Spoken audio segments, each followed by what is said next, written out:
ఈ ప్రపంచంలోని జనాభాకి దేవుడి మీద ఉండే భక్తి కంటే దెయ్యం మీద ఉండే భయం ఎక్కువ అని చెప్పాలి. మనలో చాలా మంది దేవుని కొలవడానికి ఇష్టపడరు, కానీ దెయ్యానికి మాత్రం ఖచ్చితంగా భయపడతారు. ఈ దెయ్యాలు నిజంగా ఉన్నాయా లేవా అనే ప్రశ్నకి నేటికి సమాధానం దొరకకపోయినా చాలా మంది వాటిని చూసామని, వాటి వల్ల బాధించబడ్డామని, కొంతమంది వాటి వల్ల చనిపోయారని చెప్తారు. ఈ విధంగా కొన్ని ప్రాంతాల్లో ఆత్మలు దెయ్యాలు తిరుగుతున్నాయని, వాటి వల్ల భయంతో పాటు తీవ్ర హానికి దారితీసిందని చెప్తున్నారు. ఆ ప్రదేశాలను హంటర్ ప్రదేశాలను పిలుస్తారు. ఇటువంటి హంటర్ ప్రదేశాలు ఈ ప్రపంచంలో చాలానే ఉన్నా కొన్ని మాత్రం బాగా ప్రాచుర్యం పొందాయి. అటువంటి వాటిలో టాప్ 5 మనం ఇప్పుడు ఈ వీడియోలో తెలుసుకుందాం. Number 5, Devil's Pool, Australia. ఆస్ట్రేలియాలో ఉన్న చాలా అందమైన ప్రదేశాల్లో ఈ డెవిల్స్ పూల్ ఒకటి. ఇది ఆస్ట్రేలియాలో బబిందా అనే చిన్న టౌన్లో ఈ డెవిల్స్ పూల్ ఉంది.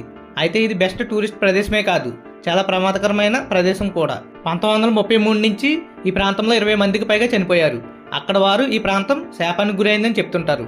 అలాగే ఈ ప్రాంతం శాపానికి గురవడానికి వెనకాల ఒక కథ కూడా ఉంది. చాలా కాలం క్రితం ఆ ప్రాంతంలో ఇదింజీ అనే తెగకు చెందిన వారు జీవించారు. వారికి నాయకుడైన వర్ను అనే అతను ఒలానా అనే అమ్మాయిని వివాహం చేసుకుంటాడు. వారిద్దరి పెళ్ళైన కొద్ది రోజులకే ఆ ప్రాంతానికి వేరే తెగకు చెందిన ప్రజలు వస్తారు. ఆ తెగకు చెందిన డైగా అనే ఒకడిని ఒలానా ప్రేమిస్తుంది. డైగా కూడా ఒలానాని ప్రేమిస్తాడు. వారి ప్రేమ గురించి తెలిసిన వాళ్ళ తెగ ప్రజలు వారిని పట్టుకోవడానికి వస్తుండగా వారిద్దరూ కలిసి పారిపోతారు. అయితే వారిని పట్టుకోవడానికి వచ్చిన వారు వారిని చుట్టుముట్టేయడంతో వారు వెనకాల ఉన్న నదిలో దూకేస్తారు. వారి కోసం గాలించగా వారికి ఒలానా మాత్రమే ఒడ్డున కనిపిస్తుంది. డైగా చనిపోయాడని విషయం తెలుసుకున్న ఆమె కూడా ఆ నదిలో దూకి ఆత్మహత్య చేసుకుంటుంది. ఆ తర్వాత నుంచి ఆ నది దగ్గరికి ఇదింజీ జాతి ప్రజలు ఎవరొచ్చినా వాళ్ళు చనిపోతూ ఉండేవాళ్ళు. అలాగే ఇప్పటి వరకు ఇక్కడ చనిపోయింది యువకులే. చనిపోయిన ఒలానా ఆత్మ డైగా కోసం వెతుకుతూ ఉంటుందని, దానివల్ల యువకులు ఎవరైనా వస్తే ఆమె నదిలోకి తీసుకుని వెళ్తుందని ఈ ప్రాంతంలో ఉండేవారు చెబుతుంటారు. ఈ ప్రాంతంలో 20 మందికి పైగా చనిపోయినప్పటికీ ఇక్కడ చనిపోయిన వారి సంఖ్య ఇంకా ఎక్కువగా ఉంటుందని చెప్తుంటారు. ఇది హంటర్ ప్రదేశ్ అయినప్పటికీ సంవత్సరానికి వేల మంది టూరిస్టులు ఇక్కడికి వస్తూ ఉంటారు. Number 4, Penang war museum, Malaysia. ఈ మ్యూజియం మలేషియాలోని పెనాంగ్లో ఉంది. వాస్తవానికి ఇది ఒక మిలిటరీ కోట. వరల్డ్ వార్ II సమయంలో శత్రువులను ఎదుర్కోవడానికి బ్రిటిష్ వారు ఈ మిలిటరీ కోటను నిర్మించారు. అయితే 1941లో జపనీస్ సైన్యం ఈ స్థావరాన్ని ముట్టడించి ఆక్రమించారు. అప్పటి నుంచి ఈ స్థావరం జపనీస్ శత్రువులకు జైలుగా మారింది. జపనీస్ సైనికులు వారి శత్రువులను బంధించి ఈ ప్రదేశంలోనే చిత్రహింసలు పెట్టేవారు. అయితే జపనీస్ శాడిస్ట్ ఆఫీసర్ అయిన తాదాజీ సుజుకి అనే అతను ప్రజలను ఎక్కువగా చిత్రహింసలు పెట్టి వారిని నరికి చంపేవాడు. వారి ఆత్మనే ఇక్కడ తిరుగుతూ ఉంటుందని అక్కడ వారు చెప్తుంటారు. అయితే 1945లో జపనీస్ ఎంపరర్ లొంగిపోవడంతో అక్కడ ప్రాణాలతో ఉన్న మిగతా కొంతమంది సింగపూర్ మరియు వేరే ప్రాంతాలకి రైల్లో వెళ్ళిపోయారు. ఆ తర్వాత నుంచి ఆ కోటని వేరే వాళ్ళు ఎవరు ఉపయోగించుకోలేదు. దాంతో అది శిథిలావస్థలోకి చేరింది. అక్కడ నివసించేవారు ఎవరూ కూడా ఆ కోటలోనికి వెళ్ళడానికి కూడా ప్రయత్నించేవారు కాదు. ఆ ప్రాంతంలో చనిపోయిన వారు ఇంకా అక్కడే ఆత్మలా మారి తిరుగుతున్నారని, అది ఒక హంటెడ్ ప్రదేశమని అక్కడ వారు నమ్ముతారు. అందుకే అక్కడ ఉండేవారు దాన్ని గోస్ట్ హిల్ అని కూడా పిలుస్తారు. 2002లో మలేషియాకు చెందిన ఒక బిజినెస్ మ్యాన్ ఆ కోటని మ్యూజియంలా మార్చడానికి ముందుకొచ్చాడు. పెనాంగ్ గవర్నమెంట్ కూడా దానికి ఒప్పుకోవడంతో పాడుబడిన ఆ కోటని మ్యూజియంగా మార్చాడు.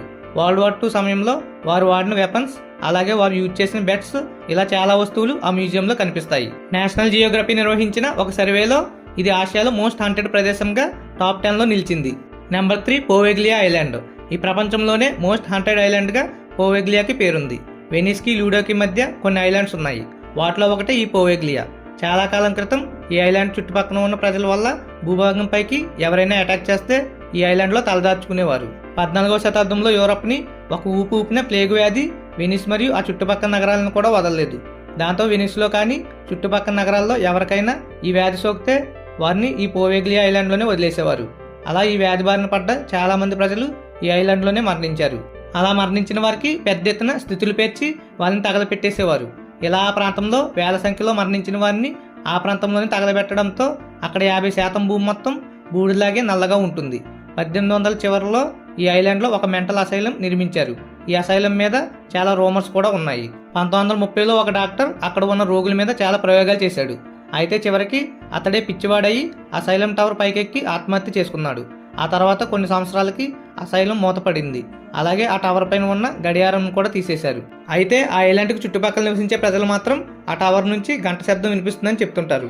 అలా ఆ ప్రదేశంకి చాలా డార్క్ హిస్టరీ ఉంది. ఆ తర్వాత నుంచి ఆ ఐలాండ్కి వెళ్ళడానికి ఎవరూ ధైర్యం చేయలేదు. కొన్ని సంవత్సరాల క్రితం ఇటలీకి చెందిన ఒక బిల్డింగ్స్ నిర్మించే కంపెనీ ఈ ఐలాండ్లో పాడుపడిపోయిన ఈ హాస్పిటల్ బిల్డింగ్ని బాగు చేయడానికి ప్రయత్నించింది. అయితే ఆ ఐలాండ్కి పనిచేయడానికి వచ్చిన వాళ్ళు ఎలాంటి కారణాలు చెప్పకుండా ఆ ఐలాండ్ను వదిలి వెళ్ళిపోయారు. దాంతో ఆ చుట్టుపక్కల ఉండే ప్రజలు వారిని అక్కడ ఉండే ఆత్మలే తరిమేశాయని చెప్పుకుంటూ ఉంటారు. Number 2 Montecristo homestead, Australia. ఈ బిల్డింగ్ బయట నుంచి చూస్తే చాలా అందంగా కనిపిస్తుంది. అది చూసి మీరు మోసపోకండి, ఎందుకంటే ఇక్కడ చాలా చెడు సంఘటనలు చోటు చేసుకున్నాయి. 1884లో క్రిస్టోఫర్ క్రాలీ అనే అతను ఎంతో ప్రేమతో ఈ ఇల్లును కట్టించాడు. అయితే 1910లో అతను చనిపోవడంతో ఆ ఇల్లు అతని భార్య అయిన ఎలిజబెత్కి దక్కింది. తన భర్త మరణాన్ని మర్చిపోలేక దాన్నే తలుచుకుంటూ ఇంటి బయటకు కూడా వెళ్లకుండా ఒంటరిగానే బతికింది. చివరికి ఆమె కూడా అపెండిక్స్ కారణంగా మరణించింది.